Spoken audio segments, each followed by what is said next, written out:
Welcome, everybody. Thank you for making the time to come join us today.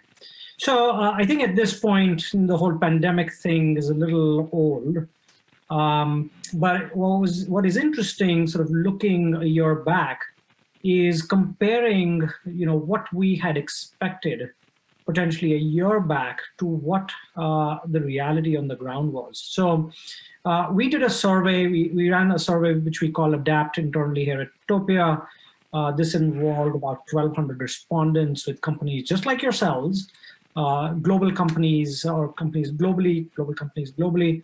And this is what we saw, what we learned is the expectation that HR professionals had. So about 93% of HR professionals were confident that they knew where a majority of their employees were working in the pandemic over the last 12 to 15 months.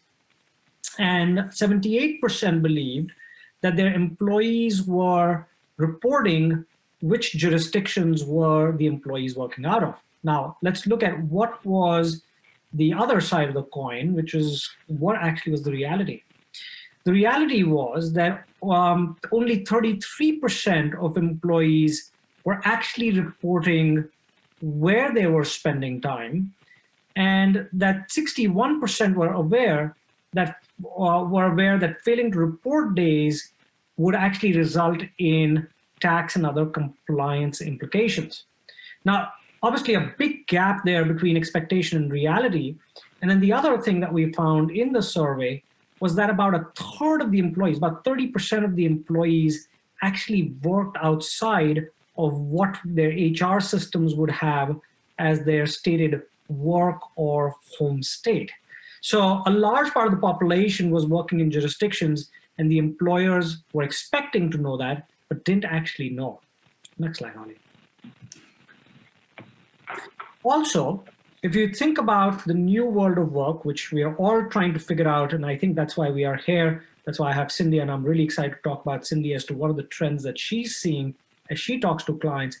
But at least as we think about sort of the new world of work, some of the themes seem quite clear. So about 90% of employees say that they want to be able to work from wherever they want. I think that's not surprising. Most of us have gotten used to it. Not everybody, but a lot of people think that they don't want to be going back to work 100% of the time.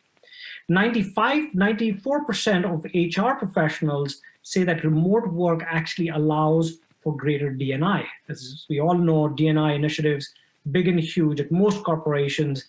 And so actually allowing employees to work from home, fosters more inclusion, more diversity. 83% agreed that teams should be built on experience and not just the location where you may have an office.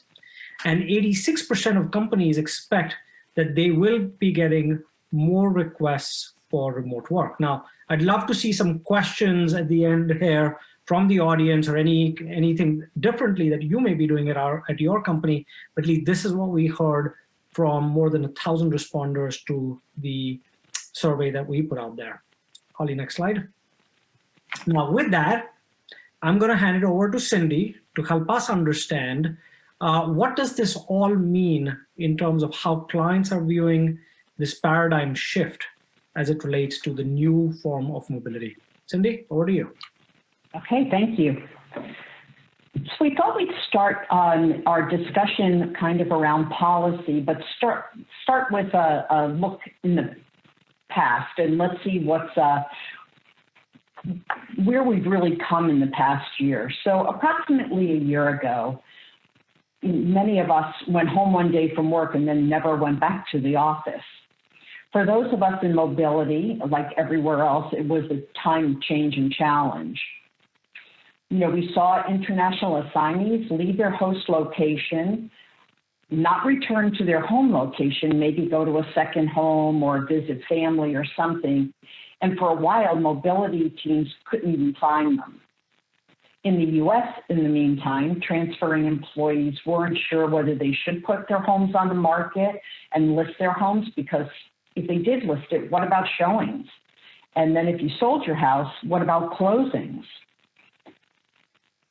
But, you know, in record time, service providers of all types developed virtual solutions all the way to household good providers. And that was challenging for them, but it's all in the past now. So some policy adjustments we saw were made, things like extensions of temporary living while people were deciding whether they would market their homes or not. Internationally, allowances might have been stopped at a certain point.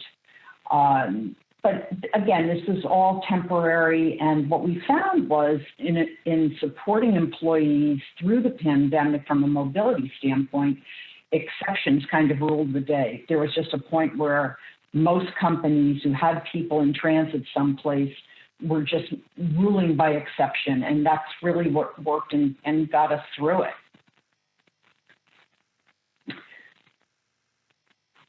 So, what seems to have changed permanently was that mobility teams with such expertise in logistical management were invited to partner and, in some cases, even take the lead with their colleagues in their organizations to work through remote work and the way it has been done over the past year.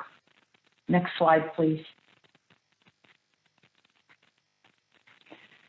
So now we're a year later, and corporations have found that remote work was a success, mostly a success, not only for the organization, but also for employees. Although work-life balance, stress, mental health are still factors that organizations have at top of mind, solutions are being found for those to help employees to deal with the remoteness of the work that they're doing. Although some businesses decided to continue with a remote work model, and your organization may be one of them, really only a few have put policy and process into place yet. Most organizations are still trying to determine the approach that they want to take post-pandemic. So today, we'll discuss policy considerations and development we've seen some companies begin to take to lay out a sort of blueprint for the future of work in their organizations. Before we start, let me just define a distributed workforce. It is defined as a workforce that is geographically dispersed over a wide area and can be domestic or international, may have people in offices or not.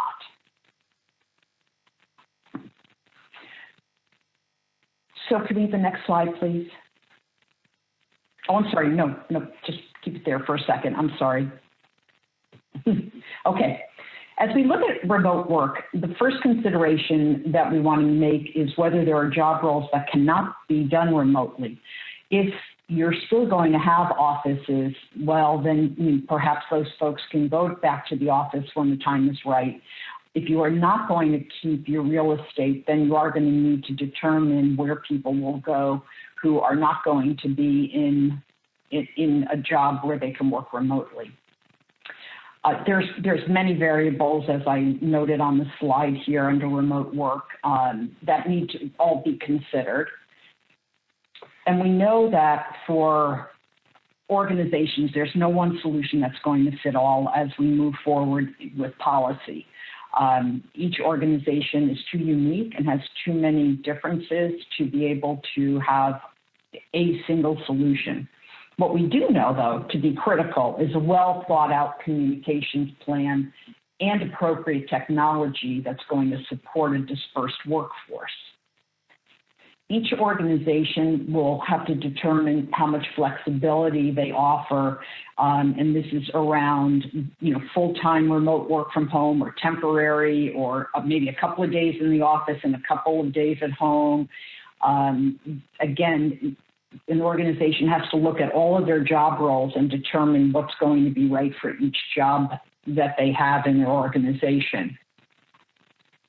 So in order to start really planning what your process is going to be and what kind of a policy you're going to write, the best thing to do And we're seeing this is mostly done as an HR initiative, but in some cases we know that mobility managers are taking a lead role, if not a lead role, at least a key role in working on these policies.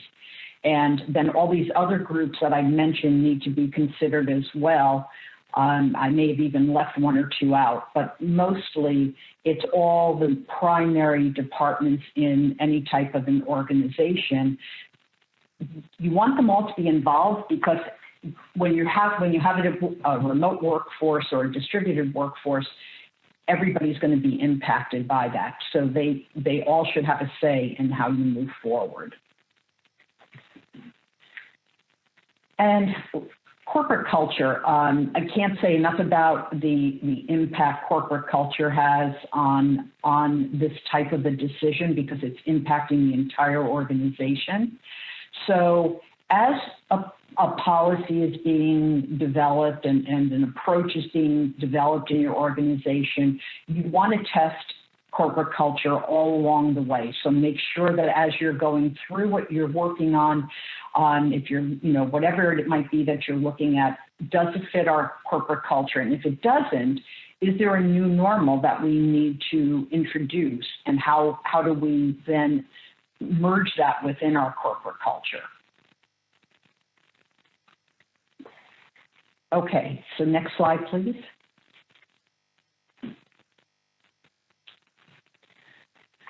So as the project team builds the plan, it should address employees, HR, and business needs. And you want to ensure that it's in alignment, whatever you decide and whichever way you move forward, is that it's in alignment with your business strategy for, remote workforce, a distributed workforce, or a hybrid model where there's office and home time. So again, these are some of the many variables you're going to need to decide on as you move forward. If you're going to put a duty of care statement into the policy, it can be thought of as an extension of your company values, and it can include mobility considerations as well.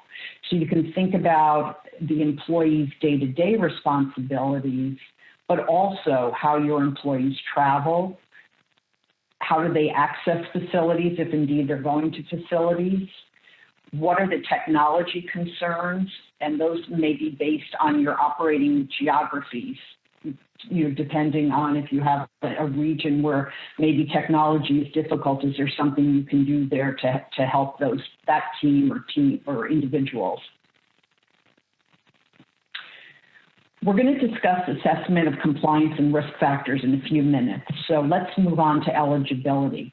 As you're putting together your plan, with eligibility, you want to consider job roles again and who is eligible for remote work, when can they work remotely, who's going to be responsible for approving it and allowing it, and are there benefits that maybe are changing now that people are working remotely? So, of course, is there additional technology support that's needed? What about skills? Is an individual or individuals, are they being impacted and maybe need some language support or cultural training?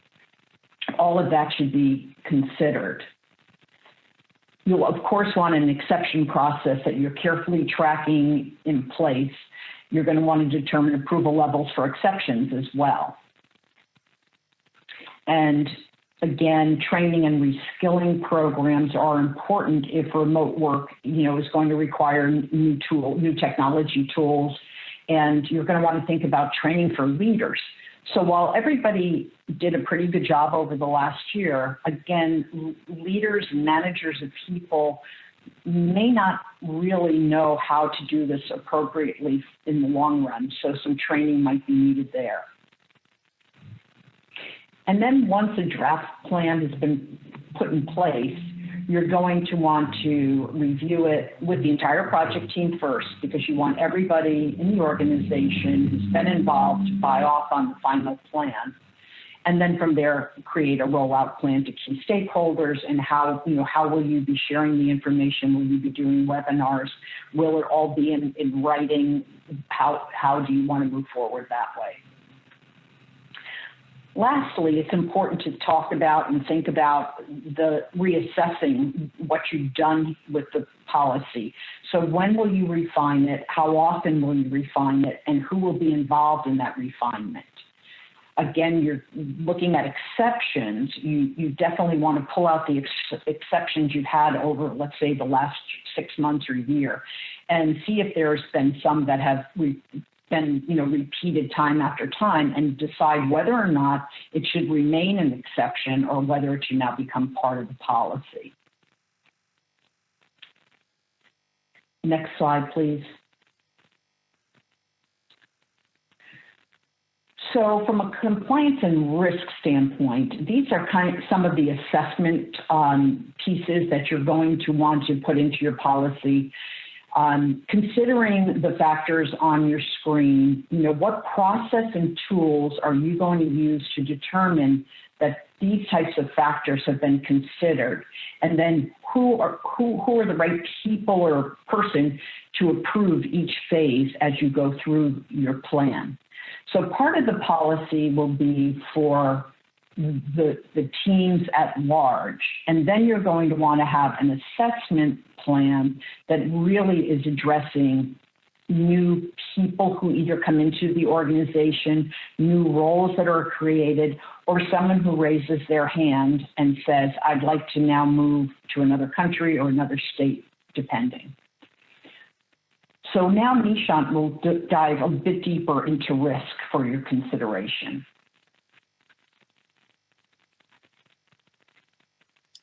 Well, thank you, Cindy. That was really insightful. I appreciate you sharing all of that.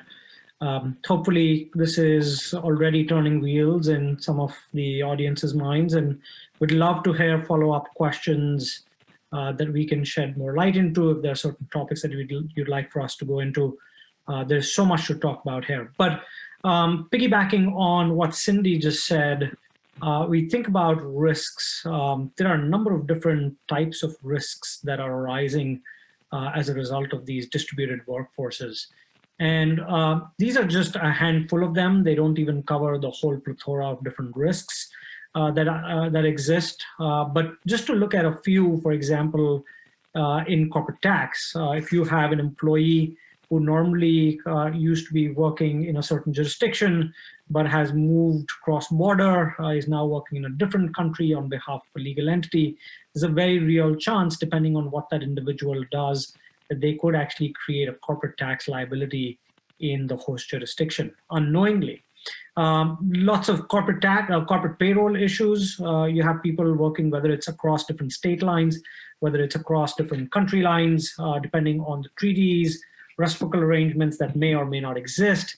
You may very well find yourself that a harmless request to work from a different state or a different country may actually be creating some sort of a payroll withholding obligation that both the employee and the employer does not know about, and worse, a taxability event for the employee, which obviously is going to be an unpleasant surprise. There are a number of other factors that affect mobility. For example, immigration is a big one. And especially with the world as it's evolving, we're having more and more closed borders. With Brexit, that's become even a bigger challenge in Europe. So a number of things to think about from a mobility perspective, and then overall from compliance perspective, whether it's duty of care, whether it's IT infrastructure, there's so many different pieces that basically go into this. Now, this has never been easy in the past. Holly, next slide, please. This has never been easy in the past. So, a lot of these conversations historically have happened in the context of business travelers. And I think for the most part, a lot of companies have said, we've got about 2%, 3% of our workforce that's likely traveling enough between different jurisdictions that we really don't need to, have such a big focus on business traveler compliance. What has happened in the last, 15 months or 18 months is that business travel compliance has sort of led into this distributed and remote workforce, where you may have had a small population that was not working in where you thought they would be working and are working in a different jurisdiction. Now that proportion has gone from something like a 3% in today's world that's probably closer to 80%, but even in a steady state in, let's say, fall of this year or early next year, depending on what policies you guys are putting in place, you could have anywhere between 30 and 50, 60, 70% of your population that is not in the office. Then the question becomes, well, where are they working? And so very quickly, what was a risk, a cross-border risk, which may not have been significant enough for a business travel population, so the fines would not have been big enough, or the tax liability would not have been big enough, suddenly becomes very, very, very big, just because of that shift in the number of people who are no longer in the office and potentially working from another jurisdiction. So this is a map. I think a lot of you may or may not be familiar with it, but what it basically shows is the United States and the different states in the US that have different withholding obligations. So for example, I live in the jurisdiction of New York, but if you had an employee who was, let's say, in Illinois, who traveled to New York and spent more than 14 days in New York, then by law, the company needs to be withholding on their paycheck. Now, the same rule will hold even for an employee who is temporarily living in New York, maybe with their partner or with their family in New York during the pandemic or post-pandemic. And if you continue to capture their withholding in Illinois, then basically you would be out of compliance with New York. So that's just one example. I always find it sort of easy to be able to talk about this, but this is by no means restricted to here in the US. This is a global issue. If you have people who are going up to Canada or to different countries, then depending on the various treaties that exist between different countries, you may have an obligation. Not only may the employee become taxable, but you as a company may have the obligation to make sure that you are set up to withhold them properly and that you are withholding them properly. So we'll talk about some of the practical implications of that maybe in the Q&A, but that's just one example of that in the US. Holly, next slide, please. And then when we look at things across countries, obviously the picture becomes very, very, very complicated. And so there is no one thing that can now trip you up as an organization if you are having people, live and work across different countries. You have all sorts of implications around corporate taxability or permanent establishment that may get created. You may have implications around personal taxability, withholding, which may be an employer obligation depending on the jurisdiction that you're talking about, social security that you now have to look at, immigration requirements that have to be looked at. In Europe, there's a number of labor law stuff where you may need to do a posted worker notification. You may need to file for an A1 certificate. So it's sort of the list goes on and on and on. The point being that it's not easy to be able to just say, hey, it's easy for some CEOs to jump onto social media and say, hey, we're just going to let people work from anywhere. But it does come with a number of different issues that I think people like you need to think about, at least figure out a path to compliance on the big risk items. Holly, next slide, please. So, how do you actually enable this whole, how do you actually get your arms around all of these? So obviously, we had Cindy talk a lot from a policy perspective, the things that she's seeing, and we'll get into a little bit more in the Q&A. I really want to ask Cindy about what kinds of things that she's seeing in the marketplace, so we'll get to that. But I assume that a number of you folks have been working on policies. The other piece of it is once you have a policy in place, how do you actually put a process in place? And then what kind of systems do you need in place, right? So Holly, next slide. One of my favorite stories, more recently is actually this from last week. I was on a call with a company with about 8 to 10,000 employees. And last year they said, well, we're starting to have people who are not, who want to go live with a spouse or with a partner or with a family member somewhere else. And, we'll just create sort of a mailbox. We'll create a mailbox for anybody who wants to send in a request that they want to go work from somewhere else. We'll ask them a few questions. We'll track them in an Excel file. What they did not realize that in a time frame of about 8 months, they would get about 1,000 requests. And very quickly, that team got completely overwhelmed by the number of emails that were coming in, each of those, looking at each of those cases, and the number of people internally who needed to be involved with that. just almost became a full-time job on its own for multiple functions across multiple departments and multiple people, that it almost became unmanageable. And so that is what we're seeing. I think that was okay for the year 2020 and probably for some part of 2021.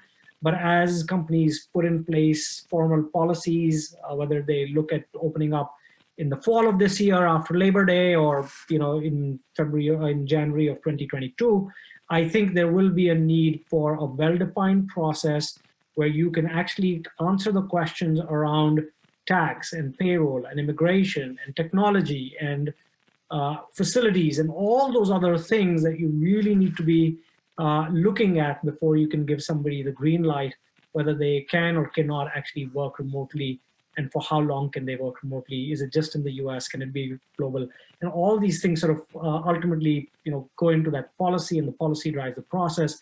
And the process obviously then, ideally should be supported by some sort of a system if you don't want to get overwhelmed by just the number of requests that you might get or have already been getting, and how do you manage it?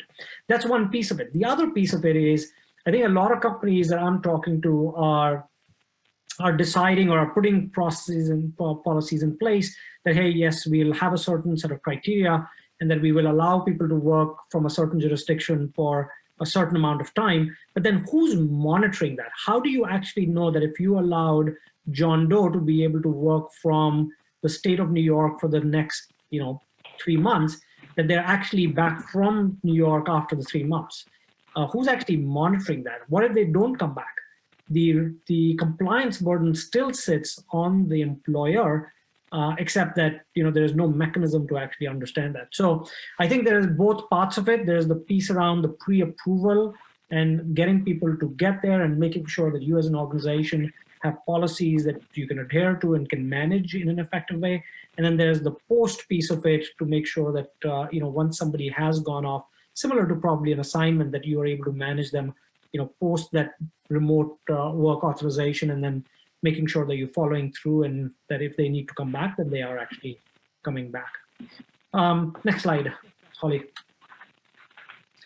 And so, one of the big pieces of this, obviously, from my perspective, is going to be understanding, where are people and where have they been and where will they be in the future? Because a lot of the compliance actually gets done. You want to be able to manage risk up front, and then you want to make sure that you have enough to be able to ensure that you're able to do compliance looking back, because a lot of the tax compliance, a lot of the payroll compliance, you will need to make sure that you have the data to be able to make the right, take the right tax stance. And so what's interesting is, when we went out, the same survey that I talked to you about at the head of this presentation, we'd asked another set of questions around, okay, you are as an employee, how comfortable are you with employers actually understanding where you are? Because if you are going to ask for that right to be able to go work from anywhere, or want to be able to work in a place which is not your designated place of office, then how comfortable are you? And it was surprising to me that the numbers came out better than what I expected them to. There may be some deviation in this, but nonetheless, I think an overwhelming response here is that it is okay for employees that the employer actually have, at least at the jurisdiction level, where they are, so that the right compliance can be done to protect both the employee as well as the employer. And I think this is critical, and I think this is a big shift from where we used to be, even about 15 months ago, where I think there's a lot more hesitation in the past. But I think as people sort of ask for that right to work remotely, work in a disputed manner, I think that sort of perspective is changing. I think with that, what also changes, Holly, next slide, is the ability to be able to think about what kind of a system you might want to put in place that allows for understanding where the footprint of your employees is and will be, and also to be able to use that as a way of both getting input into, hence, where do you need to do compliance? How do you allow people to go to a certain jurisdiction? In some cases, it's not just one individual that can create compliance issues. Sometimes it's a group of individuals. And so having an understanding of where have people been and where will people be going forward is critical in being able to manage this. And I think depending on, Ollie, next slide, depending on the culture at the firm, depending on the various program policy that you put in place, it is possible to construct it in a way that allows to meet that balance between privacy as well as between the objectives that you may set out in that policy. And then finally, as I said before, I think it's well and good that a lot of these things were managed in emails and in Excel files in 2020. We were all trying to deal with a lot in 2020 and big part of 2021. But I do think that for you to be able to have an auditable, systematic process that you can defend yourself in an audit, whether it is from a compliance perspective, whether it's from a tax saving perspective, having a system that actually allows for that to happen in a seamless electronic way, I think is going to be critical, because even though email is great, it was really not built to manage workflows. And I think that is the other piece that I think allowing yourself to be able to have that insight and allowing the company to have the auditable trail of information that you will need, I think is going to be critical. And I see a lot of that coming. I think we've seen this in the past years where, whenever you've had jurisdictions, whether it's states, whether it's countries with massive fiscal deficits, they have few tools to basically plug that hole, and audits typically are a big piece of it. So I do expect that 2021, 2022 will see a large number of audits, especially as it relates to cross-border working.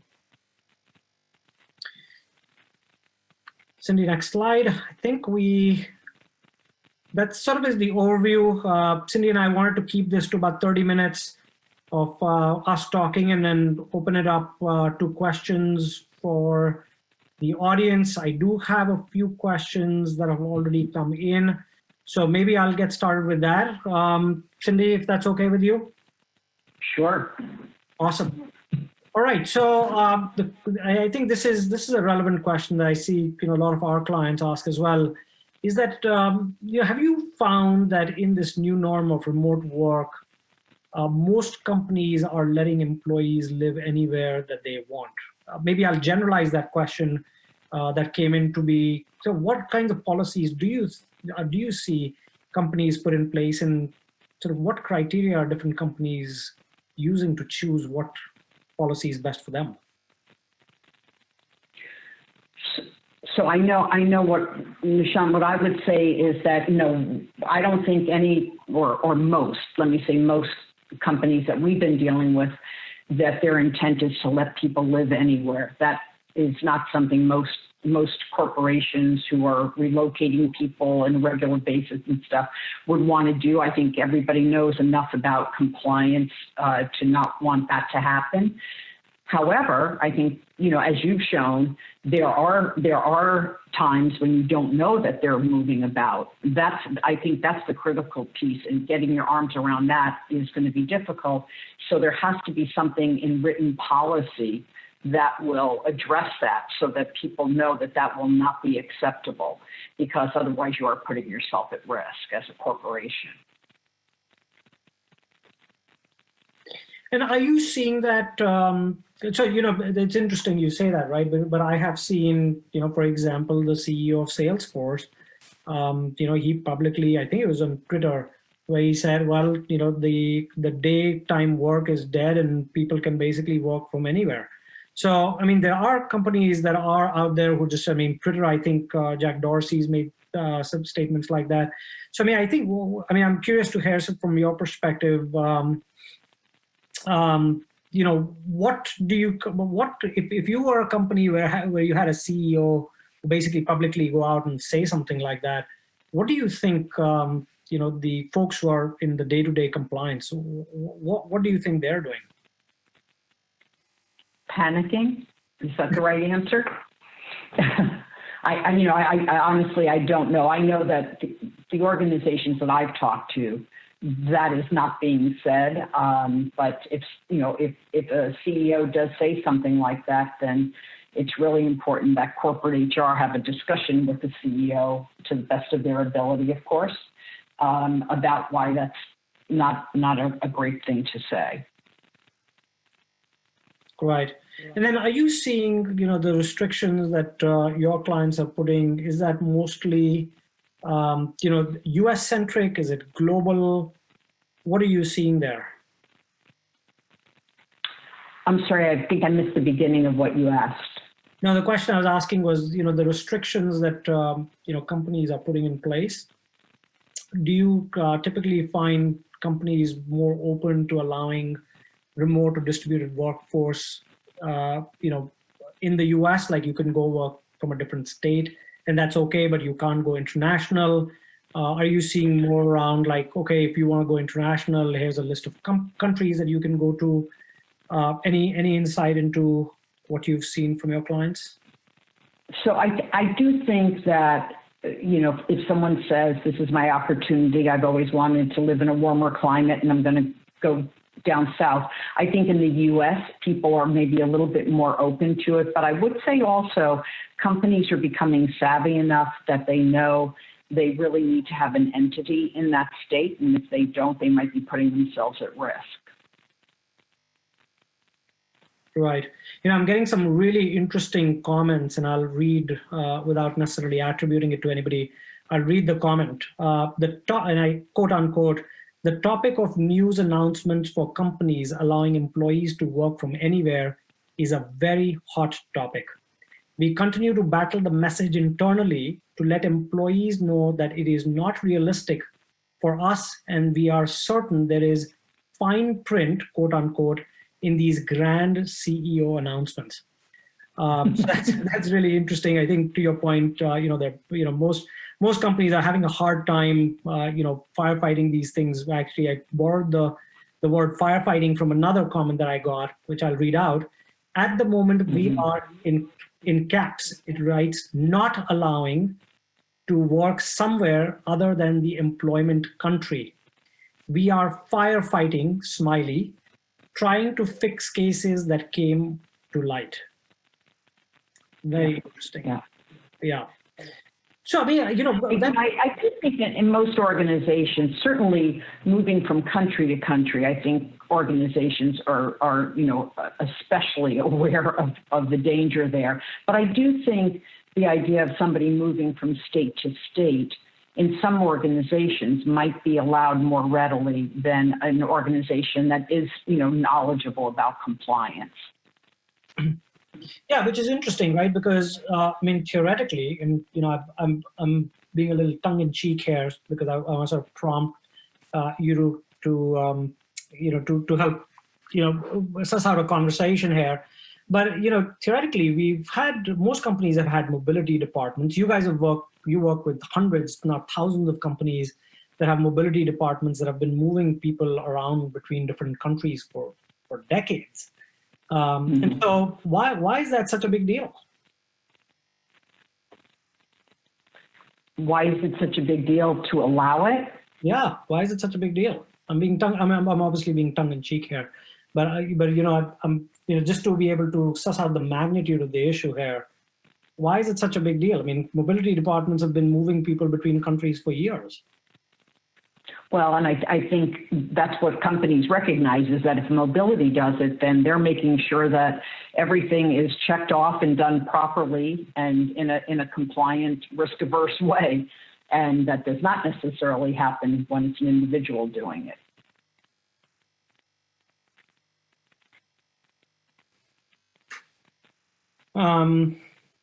Yes, no, I think that is right. Which actually brings me to another question that I see here, which is, from your experience, as you think about, compliance around, this whole remote and distributed, who's owning these processes internally at companies? What have you seen from your experience? Is there a single owner? Is there multiple owners? How are companies organizing themselves to deal with? For the most part, we're seeing remote work and developing these policies as HR initiatives, for the most part. However, in some organizations, finance plays a big role in that as well. And in some cases, finance runs it. So it just really depends on the organization and kind of who controls what in an organization. But certainly if HR if it's an HR initiative, we are definitely seeing mobility very, very much a part of it, whether it's in just an active role or whether it's actually leading the initiative. Have you actually seen companies create new roles to be able to deal with this, given how cross-functional, given the cross-functional nature of this challenge? And if yes, then where have those reporting lines been? Yeah, and that's why, as I was talking about policy, I was mentioning having, a project team comprised of all the different roles, because it is going to have an impact on everybody. And so therefore everybody needs to be involved to some degree. Right. Yeah, and that makes so much sense here. Yeah, and in my own work, as I've talked to companies, I've seen the same thing. I think it's very interesting. I've been doing business travel compliance for about a decade now, and for the most part of that decade, I think most people, sort of nobody really wanted to own business travel.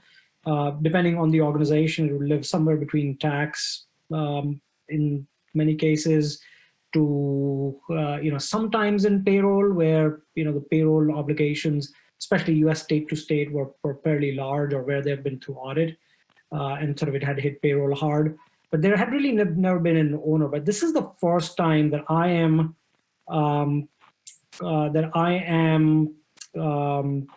actually seeing that companies are actually creating a dedicated role to be able to manage the complexity that comes with it. Because I think the companies are recognizing that you can no longer deal with this by just making this sort of a second job for somebody. And so I think that's one of the key critical organizational changes that I'm seeing.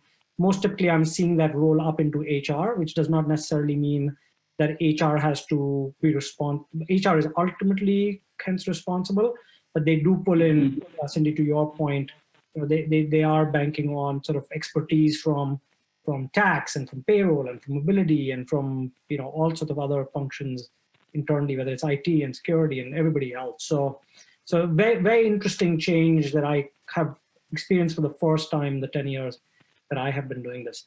I have another question here from Alex, who says, have you seen US state governments updated to catch up to what is happening now tax-wise? And he says in brackets, thinking about New York, New Jersey, Connecticut area, what do you expect to see as auditing measures and consequences? I don't know. Did you want to take that, Cindy? I'm obviously, I'm happy to chime in. No, I have not seen anything at all about that topic. So no, you can take it, Sean. Yeah, no, happy to talk about it. I've been following this space, as I said, for about 10 years. And I'll say that, it's very interesting. So you specifically asked about the New York, New Jersey, Connecticut area, and I'm sure you've seen the dispute between New Hampshire and Massachusetts. Right now, New Jersey is not very happy with New York. If you go talk to New Jersey, they will tell you that they feel like they've been funding New York schools for a while, because New York has had this convenience rule, for many, many years. If you are a New York-based employee who, for convenience, worked out of New Jersey, then New York said, well, you still owe me the employment taxes. And I think New Jersey for a really long time sort of said, okay, fine, being in the New York area contributes to our sort of overall, economy. And so that's fine. But, once the pandemic hit, I think it was largely unexpected that New York would hold on to the convenience rule. And I think there is a lot of dispute there. I think that is going to probably become a part of an accelerating dispute. I know from talking to folks in New Jersey, they're not willing to let this go. But for the time being, unfortunately, if you are a New Jersey resident who works in New York, even though because of pandemic, you don't want to take the train in, you still have to have your New York taxes withheld. And at least in the New York area, that is not going away. I have somebody who wants an opportunity to talk, and I'm sure we can. Hey, Holly, is it possible to let one of our participants who wants to share a story? Let me just see if I can set that up. 1 second. Yeah, we have Rosalba who wants to speak. So I don't know if there's a way to unmute them. You should be unmuted now. Can you hear me? Hello, Yeah. everybody. Hi, I'm Rosalba Bol Rinaldi from Switzerland. I'm working as a global mobility manager within Cofra Holding, which is a Swiss-based holding, but we have a lot of businesses worldwide. One of the most common you might heard about is C&A. Maybe it's a retail. But we have also investment banking, we have real estate companies, we have solar, a new acquirement, which is solar panels a company. We have a lot of charities, so philanthropies. And from my side, what I can share with you is we have seen this major problem with cases where we did not, or we were not allowed aware, or HR was not aware that people were working from Bali or from South Africa or Australia or whatever, without any work permit, without anything, and.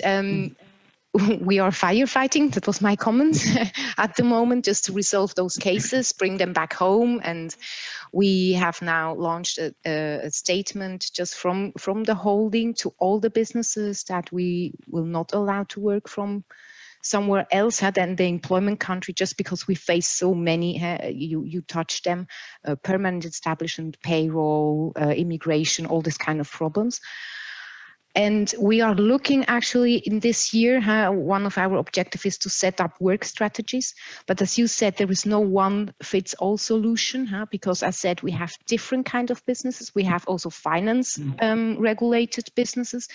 And it's quite hard because this means that we are a group of 3 persons within our holding that are dealing with global mobility. And we are a so-called subject matter expert team. So we are familiar with all this tax, social security, corporate tax, everything. And so we are like a big 4 within our company. And I was wondering if you have, well, of course, if you have seen already companies with or holdings like we are, because it's not we are not a headquarter. So and we have not only one nature of business, we have different kind of nature of business, how others approach these issues. I mean, it's really like we need maybe to reach out to each business CEO, and like what you have mentioned, to have a group who works on it. This means for us, we are in the lead, but we will have like maybe 10 groups who need to work on it, because we have 10 different kind of companies within our holding. Any idea or suggestion how we could deal and be more efficient in the short-term time? I guess one of my questions would be, do you have a leader of the whole organization? Do you have I don't know if it's CEO or something like somebody like a CEO? Yes, of course. Yeah, we have. Yeah. Okay, so perhaps your team can compose something that CEO can send out to all the groups, CEOs, saying this needs to be cascaded through the organization. It will not, it is not acceptable, and then have some sort of, what will happen to an employee if an employee does it going forward. And if someone in the organization, whichever organization approves it, what would be, what would be the ramification if they approve somebody going to Bali to work? That I would imagine if it came from your CEO, you could, as I said, you or somebody on your team could write it. But if the CEO is willing to send it under his or her name, then that would obviously get the attention, I would guess, of the other CEOs. Yeah. Yeah, this is certain. You know, like we have one of our investment companies. They have quite really senior people, and they have a lot of US citizens, but the company sits in Jersey, in UK. And you know, like they said, yeah, we've done a risk assessment. That's a really low risk, you know. So yeah, for us it's difficult then. From global mobility, yeah, as you said, maybe then we need to go back to the CEO of our holding and say, hey, we have, you know, like we need to be compliant, and we need to be also, we have to treat all the employees of all companies within our holding in the same way. Be consistent with the policy, because this is exactly the problem. If we start to do exceptions for everybody, then it becomes, you know, then the best policy does not really help, because if you have not the top executives who stand behind it, then we have seen in the past. I mean, we have global mobility policies, we have a lot of things, but if the top executives are not informed and not trained to understand it, then it does not help to have a policy, being honest. Yeah, no, I think that's absolutely right. Rosalba, if I may add two things that I've sort of, for my own conversations of the last many months. So two things. One, you know, really it is a very cultural thing, right? I have worked with companies which are sort of group holding companies, right? Where every company sort of operates independently. And, you know, that in some cases, you know, there's a certain culture around organizations like that, right? In some cases, you're able to have a centralized shared services like shared services policies that are central, that basically can be replicated in multiple different companies. Exactly. And, you know, in companies that have that kind of culture, you can go to the CEO and have that conversation. But if the company culture does not, if the group culture does not allow for it, then this will not be an exception. And so, you know, in those companies, it is just the reality that every company will just go do what they have to do on their own. And then you have to find sort of local ownership in each of those companies. So I think it's very driven by the company culture and what is acceptable and what's not, and that depends on who owns ultimately this thing.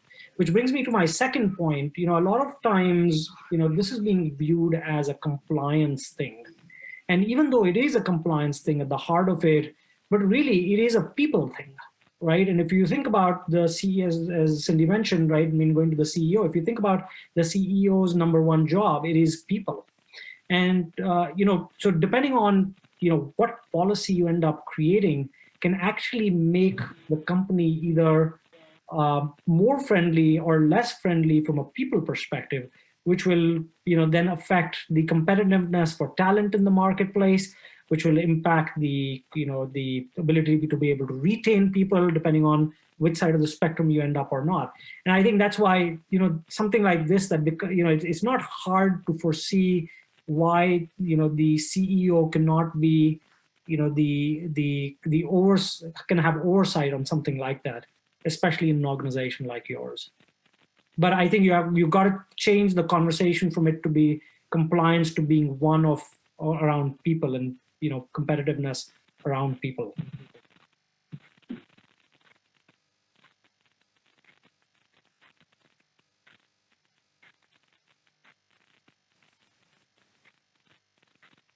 Okay.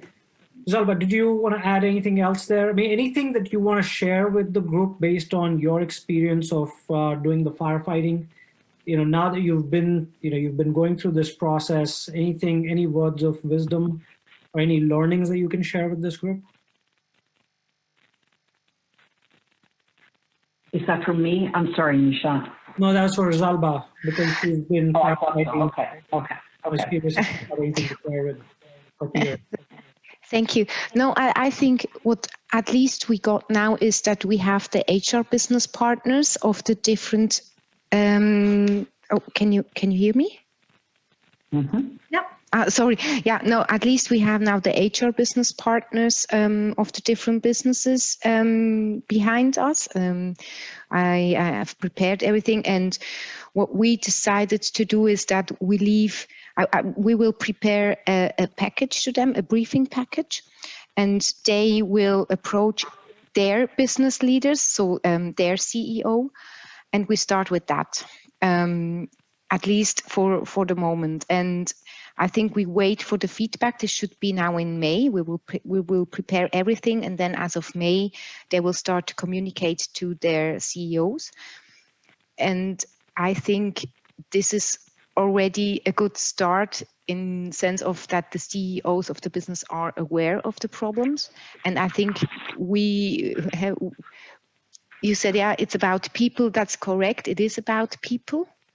But it is also a lot about compliance. At least within Europe, we have, I mean, it's maybe different. It's not really different as in the States, but within Europe, you know, the borders are so close, and people are moving so fast from one country to another, and that's and the laws are so different from each country. You know, even if it's 200 kilometers from Switzerland, you are in a complete different kind of jurisdiction, and you know, like the issues are too big.